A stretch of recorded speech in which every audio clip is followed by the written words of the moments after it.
Well, what do you think?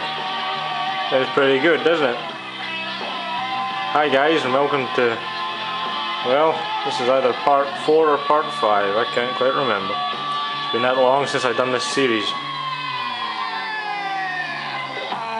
Now the radio in front of you is the Sobell Model 516, and it's not been last looked at since whatever video I did last year, and I'm sorry about that, but I've been away from the site for a long time and I decided, you know what, I'm just going to go ahead and finish up this radio so that I can show you guys, because I just want to polish this series off because I'm back on the site now and I hope to make a video on something else which I'll show you in a later video. As you can see, it's looking a lot better now. We've got the case natural with a slightly dark patina to it. I put a little bit of polish and things through to try and age it again, because what we found is with time wood ages differently. The problem I found is when I stripped all of this back, the color difference in all the wood pieces was far too noticeable, especially on the top. We found that this area here was far too light, so I ended up darkening it down. It's still lighter, but it's a lot better than it was. And the grill has been repainted with a good quality gold enamel paint. In order to get it so smooth and nice like that, I had to go at this with paint stripper, then I got emery paper and I sanded it all, then I primered, I sanded, I primered, I sanded, I primered once more, sanded again, and then I shot the gold, and I shot 3 coats, and it's really tough, strong paint. The only thing we're waiting for is a new piece of glass, because I foolishly dropped it, and it's smashed in 2 pieces. So whilst I'm waiting on the new piece of glass getting cut, I've done everything else I can at the moment. And just before we go inside, this is the back cover. Some people would have been wondering if it had its original back cover, and of course I don't think I've ever shown it. So here it is, and this is pretty much it. It just says what model it is, and all your safety precautions, and in terms of the AC, mains only, and 200 to 250 volts. Before using it says to adjust to the correct mains voltage. As you know, in almost every radio I've shown you, and certainly almost every radio I own, there's a voltage selector.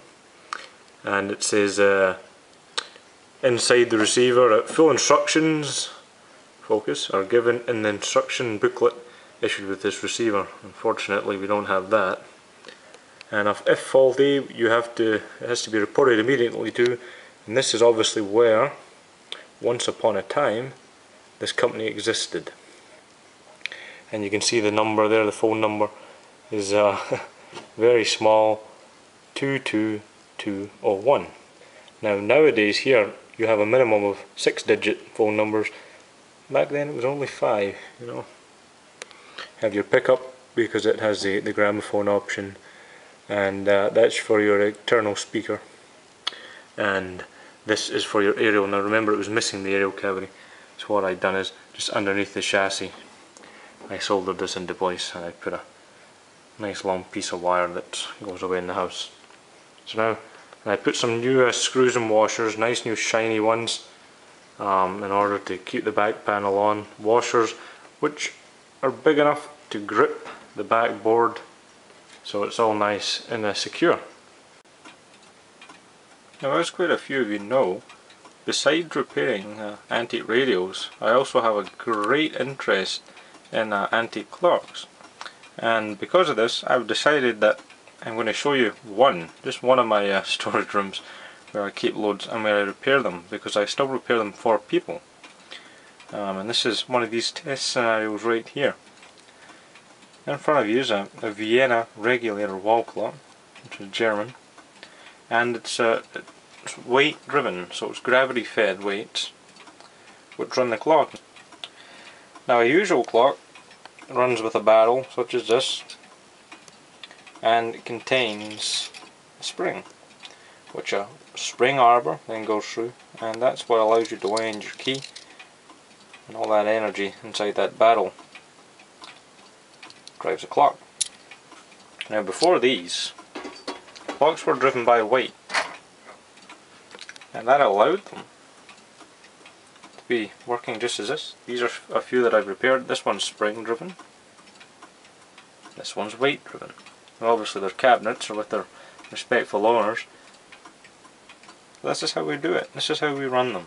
And this is a really beautiful clock due to the fact that it has its sub-dial, you can see in the background there.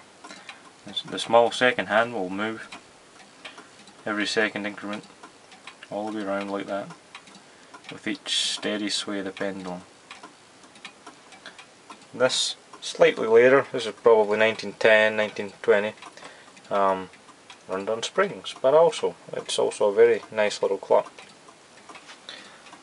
And in this room I have lots of other clocks and things I store, because I'm not allowed to keep them around the house, unfortunately.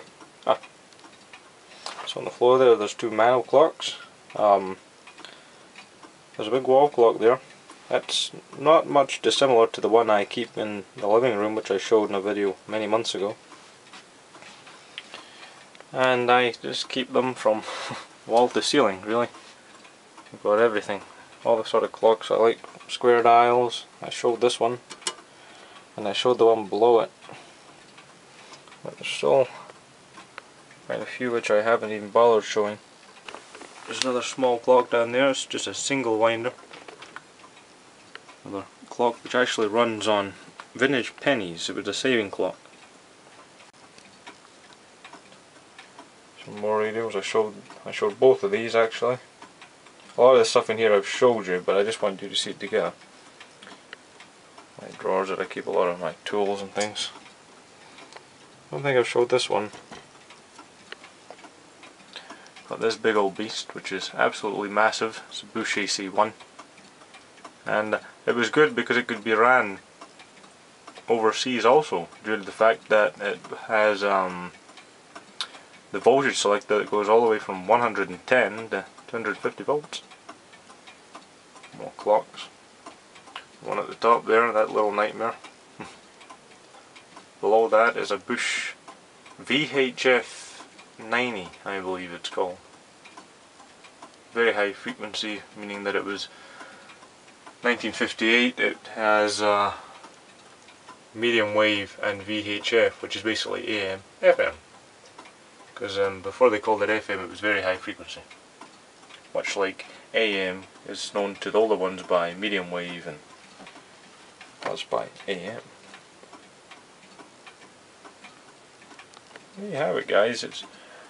I'll show you more stuff. I have a few cupboards around the house that I have to keep all my stuff in because we don't have the room to have things.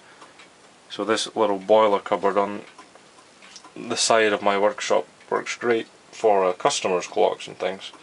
Quite a few of these are just in for repair. I've started doing it more often now, so that's also some of my time spent working on these. Movement out of this is currently being rebuilt. It's not far dissimilar to this sort of look, the clock that goes in there. A very nice one as well. What's nice about it is you can see the steel rod there that goes up to a little bell. So it's a little bell steel rod gong. So on the hour it sounds a bit like a church bell. And this is the view from the back side with the back panel off. As you can see, the chassis has been all primed, and then we cleaned it, and then I shot some silver paint on it because corrosion had got to it, unfortunately. But after putting the rust remover on and just really going at it and just giving it this really good overall clean, we've managed to get it to look like this again, which I think is really great. You know, it's as best as we can get it to look, certainly. And these little rubber grommets which keep the chassis floating. It's a floating chassis, although it isn't live. It isn't a live chassis, I don't believe, to touch, because if it is, I'm sure I would have had a few shocks in the process of testing it. But these little rubber grommets I soaked in oil and releasing fluid, and they soaked that up, and although it's slightly hard, they're nice and strong, and that chassis is solid in place and has a little bit of flexibility as well. All the valves are there, all present. You can see there, that's one evidence of the capacitors. Fortunately I can't show you underneath. You know how we do capacitors. What I do is I get my screwdriver lead, I wind the lead of the capacitor around so that I can slip it simply on to the stubs of the old capacitors I cut out with my snips. Do that, it works great, there's nothing wrong. We replaced quite a bit of wiring, the wiring to the bulbs I replaced there with some red and brown, because that's what originally was in it. So brown there, red there, then I sort of swindled it together. The backboard looks a little scruffy, but it's at the original backboard with the original grill cloth attached. I didn't want to remove that. The speaker got reshot in a pastel blue, almost a grey, and the brackets also. Believe it or not, the brackets I just primered, and it was such a nice smooth primer. I just left it, so I done the speaker in it too, to match, and left the back area, the steel as it was. I treated that, gave it a little clean. And the transformer, you'll remember we painted that. Sorry about the lighting, folks. We painted that transformer. So it's a brown and black transformer. I'll actually just remove the tube.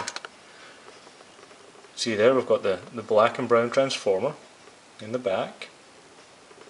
It's all nice and neat and tidy looking. And we've got all the rest of the tubes. It just looks beautiful. I even cleaned these up. Believe it or not, I never painted these cleaned up. What I done is I got a special rust removing treatment, and then this polish cleaned them up really well. I don't know what material they're made of. It's almost a tin type material, but it matches the chassis near enough identically. I don't think it's too bad. But there you have it, and that was our extended bass.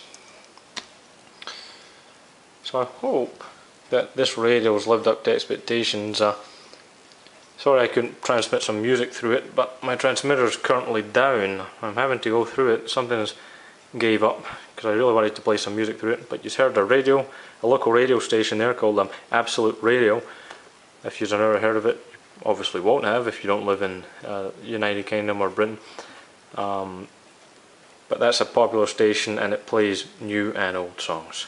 Also, these radios pick up a local station here just outside of Edinburgh called the 4-2. And 4-2 plays a lot of older songs from the 60s, 70s, 80s. So a lot of music that I know and enjoy. But there you have it.